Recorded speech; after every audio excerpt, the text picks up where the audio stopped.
Hallelujah, praise the Lord. मसीह में आप सबकी सलामती हो। तो आज कलाम मुकद्दस में से मैं आपके साथ एक शॉर्ट मैसेज शेयर करूंगी। तो मेरा ईमान है कि जब आप इस मैसेज को सुनेंगे तो आप इसके वसीला से बरकत पाएंगे। तो आइए मेरे साथ खुदाम के पाक कलाम में से ज़बूर की किताब उसका 17 ज़बूर और उसकी 6 आयत पढ़ेंगे।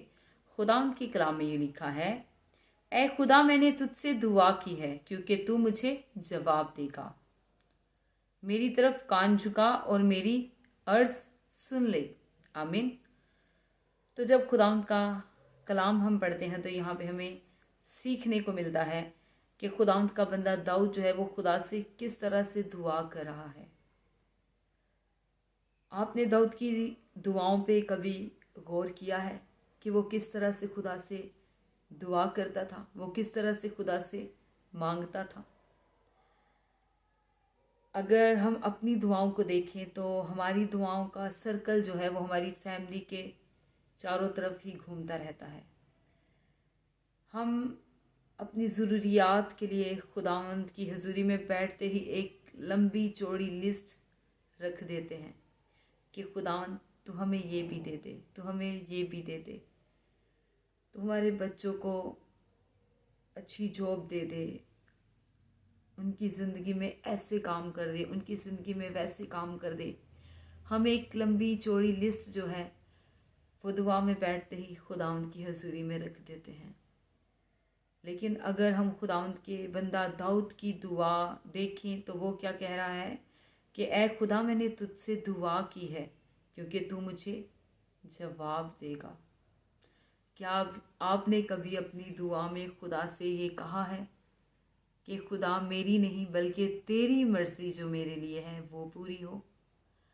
अगर हम खुदा यीशु मसीह की दुआ को भी देखें तो उन्होंने भी यही दुआ की थी कि मेरी नहीं बल्कि तेरी मर्जी पूरी हो।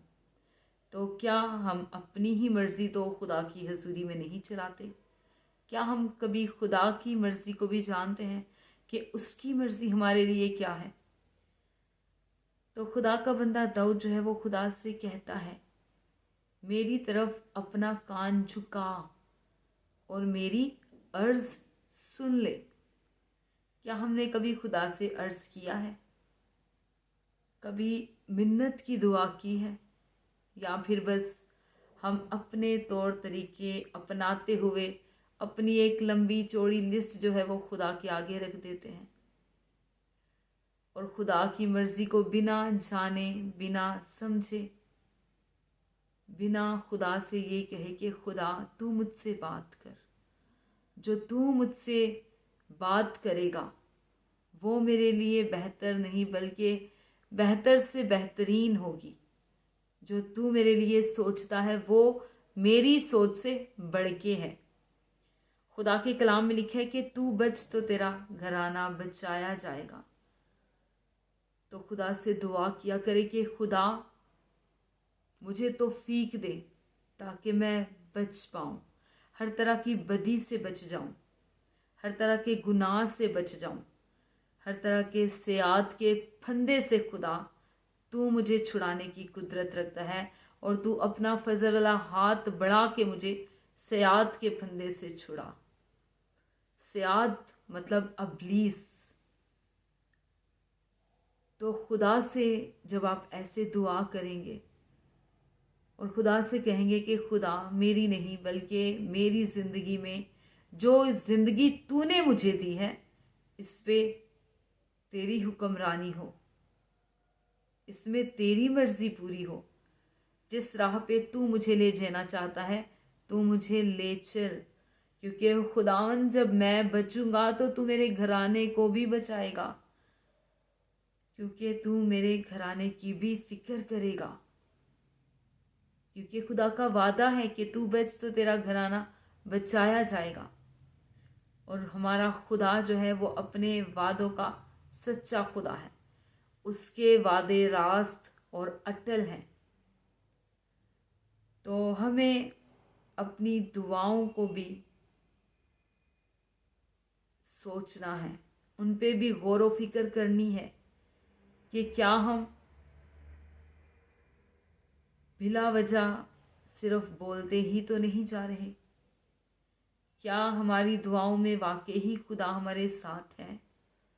क्या उसकी हजूरी है, या बस हम एक लंबी चौड़ी लिस्ट जो है वो खुदा की हजूरी में सुनाने के लिए उसको बैठ गए हैं, बगैर खुदावंद की प्रेजेंस को मांगे, बगैर खुदावंद से ये कहे कि खुदावंद मैं तेरी बंदी, मैं तेरा बंदा हूँ खुदावंद, मैं अपनी फिक्रें खुदावंद तुझे देता हूँ, क्योंकि तुझे मेरी फिक्र है खुदावंद।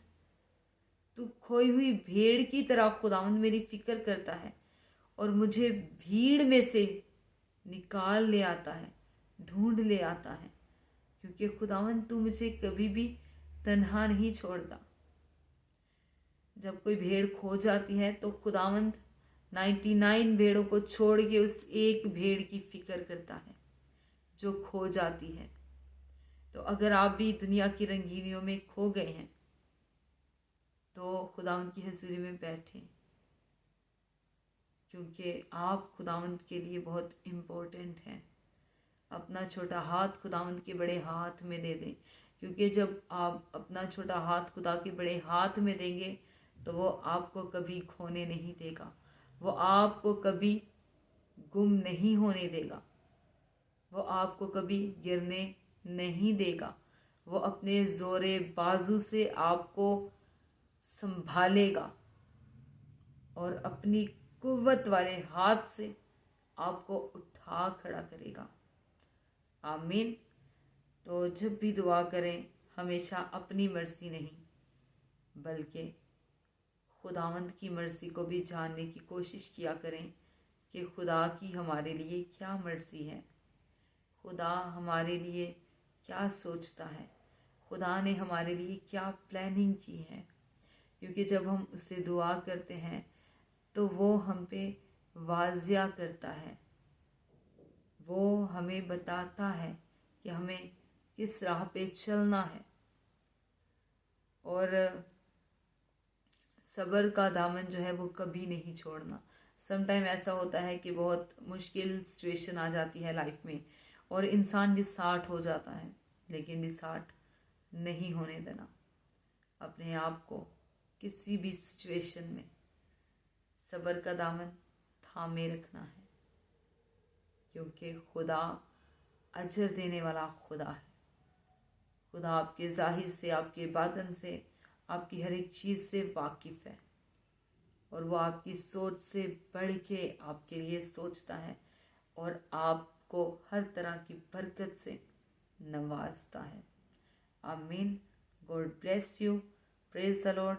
खुदा आपको बरकत दे और अपने जलाल के लिए कसरत से इस्तेमाल करें। आमीन। God bless you.